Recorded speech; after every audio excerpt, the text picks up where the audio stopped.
हमारा ये सवाल है महोदय कि जो संदेह नीतीश जी को था, माननीय मुख्यमंत्री जी को था, आपको था, हमको था कि भाजपा के लोग जो है किसी ना किसी प्रकार से कोर्ट जाकर के इसको निरस्त कराएंगे। इसलिए माननीय मुख्यमंत्री जी ने एक मेरी बात तो सुन लो। अरे बात है, एक चीज जानकारी देना चाहिए अध्यक्ष महोदय, पहले हम तो बोल लेंगे फिर बोलिएगा। आप तो आप बोलिएगा, मेरा बात खत्म हो जाने दो फिर आप बोलना। पहले तो आपकी सरकार नहीं थी, पहला जानकारी दो। अरे नीतीश कुमार की सरकार थी, आप कौन थे? महागठबंधन की सरकार, जैसे आप है ना, जैसे आप हैं। अभी किसकी सरकार है? भाजपा की सरकार नहीं है क्या? क्या बोलिए? भाजपा की सरकार नहीं है क्या? बात बोलिए।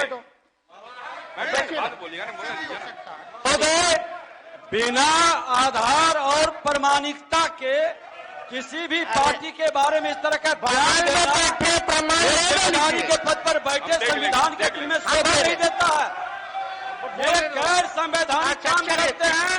बिना प्रमाण के बात रखना, ये संविधान विरोधी लोग हैं कि संविधान विरोधी है।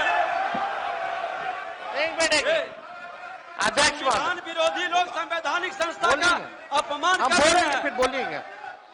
बैठ जाइए, बैठिए, बैठिए, बैठिए, बैठिए, बैठने दीजिए, बैठिए ना, बैठिए, बैठिए, बोलिए, बैठ जाइए, आप भी बैठ जाइए, आप भी बैठ जाइए। देखिए, लेकिन माननीय मुख्यमंत्री जी के कहने के एक मिनट, आज ही मैंने आग्रह किया है, कल भी मैंने कहा था ये बात, संसदीय लोकतंत्र में हम अगर बेहतर ढंग से अपनी बात रखेंगे, मुझे भी उस जगह पर रहने का अवसर मिला है और मैं समझता हूं कि बेहतर ढंग से बात रखेंगे तो बात में वजन भी आता है। तो सभी से अपेक्षा करता हूं, केवल नीति बात नहीं कर रहा हूं, सबसे अपेक्षा करता हूं अपनी बात रखते समय ठीक ढंग से अगर बात रखेंगे, ढंग से बात रखेंगे आप, तो संविधान का सम्मान भी होगा और आपके विषय में दम भी आएगा। बोलिए।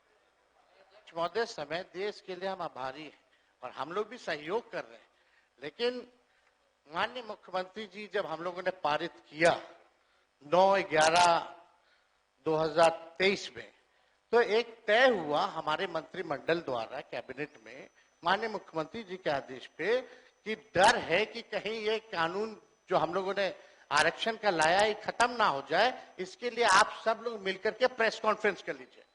और सम्राट चौधरी जी जो आप बोले, थोड़ा प्रेस कॉन्फ्रेंस का वीडियो हम आपको भेज देंगे आप दोनों को। उसमें माननीय चौधरी जी ने क्या कहा था, अशोक चौधरी जी ने क्या कहा था, हमने क्या कहा था, आपको प्रमाण मिल जाएगा। चलिए, दूसरी बात मेरा यह है कि अब तो स्टडी अब तो सुप्रीम कोर्ट में चल रहा है, अब हम लोग भी सुप्रीम कोर्ट में आरजेडी भी पार्टी बनी हुई है उसको लेकर के। अब मेरा सवाल ये है कि जो बहालियां हो रही है, जो आरक्षित वर्ग है, उसको नुकसान हो रहा है कि नहीं हो रहा? 16% हो रहा है ना।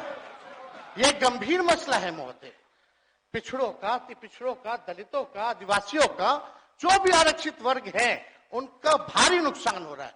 मेरा यही कहना है, अगर सरकार, और देश में ये पहली ऐसी सरकार थी 17 महीनों की जहां जाति आधारित गणना भी हुई और 65% आरक्षण की भी सीमा तय की। पहली बार इतना बड़ा निर्णय हम लोगों ने लिया, उस निर्णय को लागू कराने में क्यों फेल रहे?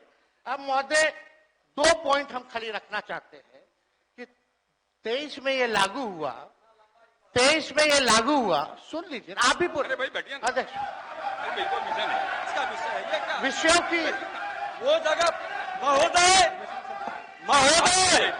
उस जगह पर नेता प्रतिपक्ष के रूप में हम बैठते थे, यही व्यक्ति बोलने नहीं देते थे। आज खुल करके यही अंतर है। आज नेता प्रतिपक्ष के रूप में इस पर डिबेट कर रहे थे, आप माइक बंद कर दिए। अध्यक्ष महोदय, 2 पॉइंट करा रहे हैं, आपको अवगत करा रहे हैं। हम लोग हर तरीके से सदन चलाना चाहते हैं, आप भी डिस्टर्ब कर रहे हैं। 2 पॉइंट कि ये 11/23 में, चौधरी जी, 11/23 में 9/11/23 को ये लागू हुआ, निरस्त जो हाई कोर्ट से 20/6/24 में हुआ। हम लोगों की मांग थी कि इसको शेड्यूल 9 में डाल दिया जाए। अगर आप लोग आरक्षण के पक्ष में थे केंद्र सरकार, तो इसको शेड्यूल 9 में क्यों नहीं डाला गया? पहला प्रश्न। दूसरा महोदय, कि अभी भी हम लोग इंतजार कर रहे हैं, अभी भी माननीय मुख्यमंत्री जी को मेरे तरफ से रिक्वेस्ट कर दीजिएगा चौधरी जी, और दोनों चौधरी जी कर दे तो ज्यादा भार पड़ जाएगा।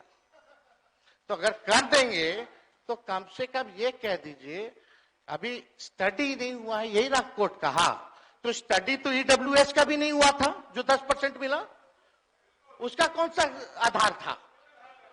ये तो हम लोगों ने कास्ट बेस्ड सर्वे करा के आरक्षण दिया।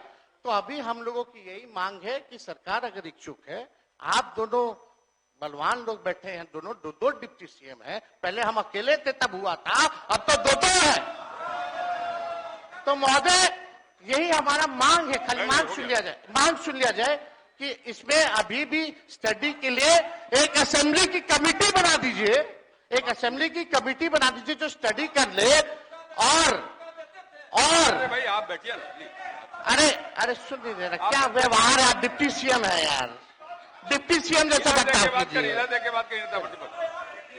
मैं बोलने का मौका देते थे, नहीं सभा देता था। मांग ही नहीं, संवैधानिक पद का हमारी ये मांग है संविधान की बात स्टडी के लिए महोदय एक कमेटी विधानसभा की बना दे सरकार, और उनको 4 दिन तक ये जो 5 दिन का सत्र है इसको 1-2 दिन और बढ़ा दे, और कैबिनेट से जो संशोधन करना है कम से कम 65% नहीं 85% कर दीजिए। आप 10% और बढ़ा करके बिल ले आइए, हम लोग सब लोग मिलकर के पास करने का काम करेंगे।